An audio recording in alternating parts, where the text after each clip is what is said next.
سنبھل مسجد کا واقعہ آپ کو پتہ ہی ہے، اس کے علاوہ کئی مسجدوں کو ابھی ٹارگٹ کیا گیا ہے۔ ابھی دیکھ لیجئے اجمیر شریف درگاہ جو حضور معین الدین خواجہ غریب نواز رضی اللہ تعالی عنہ کی بارگاہ ہے اجمیر شریف، اس کو بھی ٹارگٹ کیا گیا، اس کا بھی سروے ہونا ہے، اس کو بھی جو ہے اس کے بھی نیچے مندر بتایا گیا ہے۔ بدایوں کی وہ جامع مسجد جو بہت پرانی ہے، مشہور ہے، اب اس جامع مسجد پر بھی دعویٰ کیا گیا ہے کہ وہاں پر بھی جو ہے پہلے مندر تھا، اس کا بھی سروے ہے۔ اس کے علاوہ دہلی کے جامع مسجد میں بھی دعویٰ کیا گیا ہے کہ اس کا بھی سروے کیا جائے۔ اب دیکھیے خواجہ غریب نواز رضی اللہ تعالی عنہ کی بارگاہ درگاہ جو 850 سال پرانی درگاہ ہے، اور وہاں پر ہندو مسلمان سکھ عیسائی ہر کوئی فیض پاتے ہیں، کبھی اس پر کوئی جو ہے کسی نے بکھڑا کھڑا نہیں کیا، لیکن آج کل کچھ لوگ منہ اٹھا کے آ جاتے ہیں کہ ان کو جو ہے بھگوان مسجد ہی کے نیچے نظر آتا ہے، بھگوان جو ہے ان کا جو ہے مندروں میں نہیں ہے بلکہ مسجد کے نیچے ہی آ گیا ہے، اب وہ کھود کھود کر کے اپنے بھگوان کو ڈھونڈ رہے ہیں۔ یہ جو ہے جملہ میں نے کہا، یہ اس طرح میں کبھی بولتا نہیں، لیکن جو ہے ان لوگوں کے دماغ میں ایک ہی سازش ہے کہ مسجد کھودو، جہاں کھودو گے وہاں جو ہے بھگوان پاؤ گے۔ تو مسجد کھودنا، مسجد پرانی سے پرانی مسجد جو ہے کھود کر کے یہ دعویٰ کرنا بلا وجہ کہ وہاں پر پہلے مندر تھا، وہاں پر ہمارا بھگوان ہے وغیرہ وغیرہ، یہ مسلمانوں کو پریشان کرنے کی کوشش ہے۔ مسلمانوں کو ہوش کے ناخن لینا چاہیے، مسلمانوں کو ہوشیار ہونا چاہیے کہ جو ہے اب اکٹھے ہو کر کے ان لوگوں کا منہ توڑ آپ جواب دیجئے، ضرور جواب دیجئے، اس لیے کہ ہم ہر چیز برداشت کر سکتے ہیں، لیکن خانہ خدا کو کی کوئی بے حرمتی کرے اور ان کو ٹارگٹ بنائے، بابری مسجد کی طرح اس کو شہید کرے اور وہاں پر مندر ڈھونڈے، یہ ہم ہرگز برداشت نہیں کر سکتے۔ خواجہ غریب نواز رضی اللہ تعالی عنہ جو اجمیر شریف کی درگاہ ہے، وہاں پر سروے ہونا ہے، بہت بڑا جو ہے وہاں پر جو درگاہ ہے، آپ کو پتا ہے کہ حضور خواجہ غریب نواز رضی اللہ تعالی عنہ نے 850 سال پہلے وہاں پر جو وہاں تشریف لائے تھے، اور وہ واقعہ کہ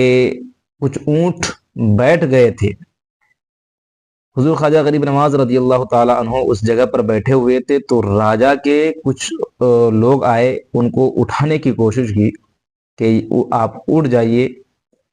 کیونکہ یہاں پر راجا کے اونٹ بیٹھیں گے۔ حضور خواجہ غریب نواز نے فرمایا کہ بھائی تمہارے راجا کا اتنا بڑا جو ہے اتنی بڑی جگہ ہے، تم اپنے اونٹوں کو کہیں پر بھی بٹھا سکتے ہو۔ تو ان لوگوں نے کہا کہ نہیں، اونٹ تو یہیں بیٹھیں گے۔ حضور خواجہ غریب نواز رضی اللہ تعالی عنہ اٹھ گئے، اونٹ بیٹھ گئے، اور حضور خواجہ غریب نواز نے فرمایا کہ ٹھیک ہے، تمہارے اونٹ اگر یہیں بیٹھتے ہیں تو بیٹھے ہی رہے۔ تو حضور خواجہ غریب نواز نے یہ جملہ ادا کیا کہ تمہارے اونٹ ہی یہاں پر بیٹھیں تو بیٹھے ہی رہے۔ صبح ہوئی، وہ لوگ جن لوگوں نے جو راجا کے غلام تھے، نوکر چاکر تھے، اونٹ کو حسب معمول اٹھانے کی کوشش کی، نہیں اٹھے، بہت کوشش کی، مار کر کے ڈنڈے سے مار کر کے بہت کوشش کی، لیکن وہ اونٹ نہیں اٹھے۔ پریشان ہو گئے، راجا کو خبر ہوئی، راجا نے بھی اٹھایا، اور بھی سارے لوگوں کو لگایا گیا، لیکن اونٹ اٹھا نہیں۔ پھر پتا چلا، راجا نے حکم دیا کہ تم لوگوں نے کوئی کسی فقیر کے ساتھ بدسلوکی تو نہیں کی؟ واقعہ بتایا کہ ہاں ایسا ایسا معاملہ تھا کہ کل شام کو ہم جب اونٹ بٹھانے کے لیے آئے تھے تو ایک فقیر بیٹھا ہوا تھا، اس کو ہم نے اٹھا دیا تھا۔ تو انہوں نے کہا تھا کہ تمہارے راجا کے اونٹ بیٹھیں گے تو بیٹھے ہی رہے۔ راجا نے حکم دیا کہ اس فقیر کو تلاش کرو، ان سے معافی مانگو۔ پھر تلاش کیا گیا اور ان سے معافی مانگی گئی، پھر حضور خواجہ غریب نواز کے حکم ہی سے وہ اونٹ اٹھے تھے۔ تو جس خواجہ کے بٹھانے سے اونٹ جو بیٹھ گئے تھے، وہ ان کے آج دادا پردادا جو تھے، اس اونٹ کو نہ اٹھا سکے، جس اونٹ کو حضور خواجہ غریب نواز نے بٹھایا تھا، اسے خواجہ غریب نواز کے درگاہ کے ماربل کو، درگاہ کو اٹھانے کے بعد آج کے ان کے بیٹے پوتے پوتے کر رہے ہیں۔ تو ہوش سوچنا چاہیے، ہوش کے ناخن لینا چاہیے کہ جس خواجہ نے اونٹ کو بٹھا دیا تو تمہارے دادا پردادا نہیں اٹھا سکے تھے،